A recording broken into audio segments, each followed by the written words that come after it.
Bonjour à tous, alors nous sommes réunis aujourd'hui pour parler de l'ortie, ortie dioïque ou grande ortie.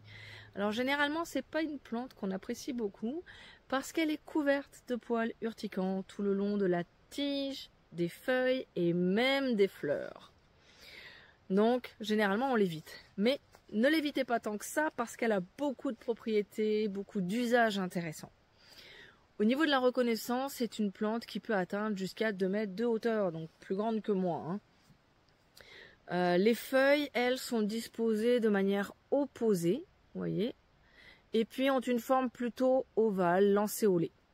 Vous avez des profondes, des pointes en fait tout le long du limbe. La tige, elle, n'est pas ronde en fait, elle n'est pas lisse, on dit qu'elle est quadrangulaire, c'est-à-dire qu'elle a plusieurs sections en fait carrées.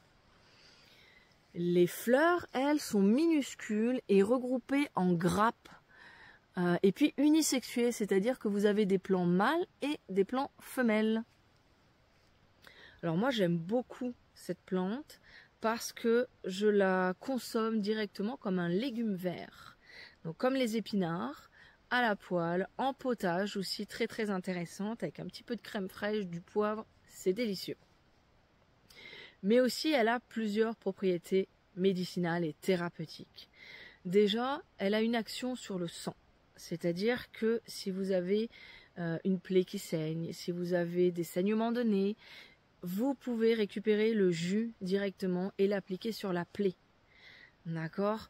C'est associé à son effet cicatrisant aussi.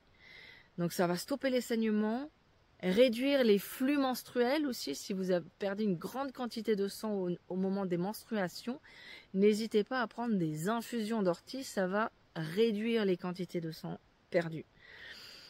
Donc elle a un effet cicatrisant aussi et astringent.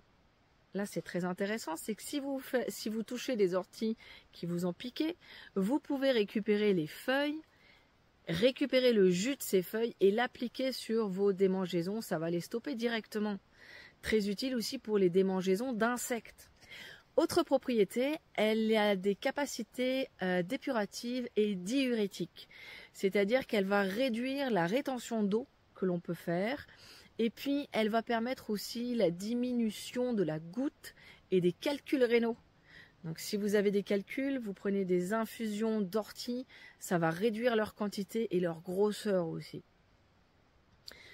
Une capacité aussi que j'aime beaucoup chez cette plante, une propriété, c'est qu'elle est immunostimulante et anti-allergique. Donc, si comme moi, vous avez au moment de la production du pollen, des allergies, du rhume des foins, des problèmes d'asthme aussi, des problèmes respiratoires au niveau des allergies, dus à des allergies, prenez des infusions, ça va les calmer en fait, ça va réduire leur intensité. Une autre de ses propriétés, c'est qu'elle est anti-inflammatoire et anti-rhumatismale. C'est-à-dire que si vous avez de l'arthrite, vous prenez des infusions, là encore, des décoctions, ça va réduire les douleurs déjà, et puis ça va réduire leur intensité. Et enfin, dernière capacité qui est intéressante pour les mamans, les jeunes mamans qui allaitent, ça permet de favoriser la montée de lait et la quantité de lait produite. Donc une petite tisane d'ortie avec de l'anis étoilé ou du fenouil et ça va vraiment stimuler la montée de lait. Voilà pour cette petite plante qui a un côté obscur, un côté lumineux, hein, donc faites attention, prenez toujours des gants pour la ramasser. N'oubliez pas de liker, de partager, de vous abonner à ma chaîne Pensée Nature. D'ici la prochaine vidéo, je vous souhaite une bonne journée. Au revoir.